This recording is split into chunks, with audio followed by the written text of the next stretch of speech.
संतान के रूप में कौन आता है?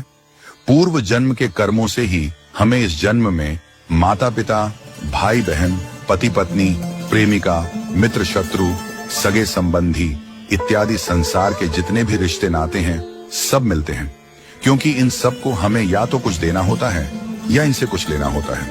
वैसे ही संतान के रूप में हमारा कोई पूर्व जन्म का संबंधी ही आकर जन्म लेता है, जिसे शास्त्रों में 4 प्रकार का बताया गया है। 1. अरणानुबंध पुत्र। पूर्व जन्म का कोई ऐसा जीव जिससे आपने ऋण लिया हो या उसका किसी भी प्रकार से धन नष्ट किया हो, वह आपके घर में संतान बनकर जन्म लेगा। वह अपना धन बीमारी में या व्यर्थ के कार्यों में तब तक नष्ट करेगा जब तक उसका पूरा हिसाब न हो जाए। 2. शत्रुपुत्र। पूर्व जन्म का कोई दुश्मन आपसे बदला लेने के लिए आपके घर में संतान बनकर आएगा। बड़ा होने पर वह माता पिता से मारपीट, झगड़ा करेगा या उन्हें सारी जिंदगी किसी न किसी प्रकार से सताता ही रहेगा। वह हमेशा कड़वा बोलकर उनकी बेइज्जती करेगा और उन्हें दुखी रखकर ही खुश होगा। 3. उदासीन पुत्र। इस प्रकार की संतान न तो माता पिता की सेवा करती है, न ही कोई सुख देती है। वह उन्हें उनके हाल पर मरने के लिए छोड़ देती है। विवाह होने पर यह माता पिता से अलग हो जाते हैं और उनकी चिंता नहीं करते। 4. सेवक पुत्र। पूर्व जन्म में यदि आपने किसी की खूब सेवा की है तो वह अपनी की हुई सेवा का ऋण उतारने के लिए आपकी सेवा करने के लिए पुत्र बनकर आता है। जो बोया है वही तो काटोगे। यदि अपने माता पिता की सेवा की है तो ही आपकी संतान बुढ़ापे में आपकी सेवा करेगी, वरना कोई पानी पिलाने वाला भी पास न होगा। आप यह न समझें कि यह सब बातें केवल मनुष्य पर ही लागू होती हैं। इन 4 प्रकार में कोई भी जीव आ सकता है। यदि आपने किसी गाय की निस्वार्थ भाव से सेवा की है तो वह भी पुत्र या पुत्री बनकर आ सकती है।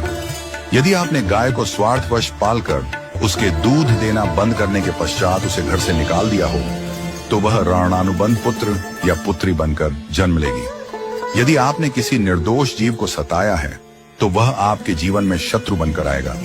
इसलिए जीवन में कभी किसी का बुरा न करें, क्योंकि प्रकृति का नियम है कि आप जो भी करोगे उसे वह आपको इस जन्म में या अगले जन्म में 100 गुना वापस करके देगी।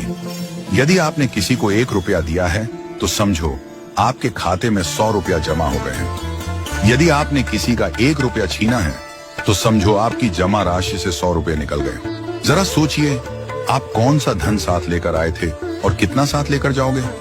जो चले गए वे कितना सोना चांदी साथ ले गए। मरने पर जो सोना चांदी धन दौलत बैंक में पड़ा रह गया, समझो वह व्यर्थ ही कमाया। औलाद अगर अच्छी और लायक है तो उसके लिए कुछ भी छोड़कर जाने की जरूरत नहीं है, वह खुद ही कमा लेगी। और औलाद अगर बिगड़ी या नालायक है तो उसके लिए जितना भी धन छोड़कर जाओ वह चंद दिनों में सब बर्बाद करके ही चैन लेगी। मैं, मेरा, तेरा और सारा धन यहीं का यहीं धरा रह जाएगा, कुछ भी साथ नहीं जाएगा।